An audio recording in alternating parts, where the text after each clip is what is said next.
Атилла біздің қыпшақ батысқа барған. Біз сол батыр бабаның ұрпағымыз бармыз. Соны білуіміз керек деп айтып отырмын. Аттила деген кезде көп қазақтың көз алдына үстіне тері жамылған, сақал шашы өсіп кеткен, көрсе адам өлтіруге құмар жабайы адам елестейді.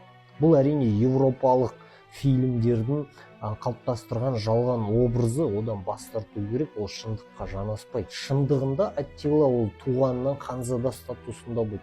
Оның әкесі сол дәуірлерде ғұндарды басқарған тайпа көсемінің бірі, және Аттила жас кезінен ханзада ретінде Рим империясында аманатта болған адам. Көп жылдар сол Римнің элитасымен араласып, сол жақтың цивилизациясын, технологиясын, философиясын меңгерген адам. Аттиланың резиденциясы туралы суреттеген жазбалар қалған.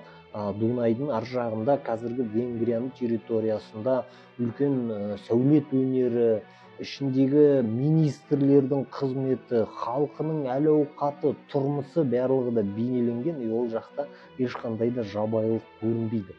Немесе Аттиланың өлімі мен жерленуі туралы құпия әлі күнге шейін оны жаңағыдай 3 табытқа салып, өзеннің арнасын өзгертіп, көміп, жерленген жері табылмай жатыр дейді. Шыңғыс ханды жерленген жері табылмай жатыр.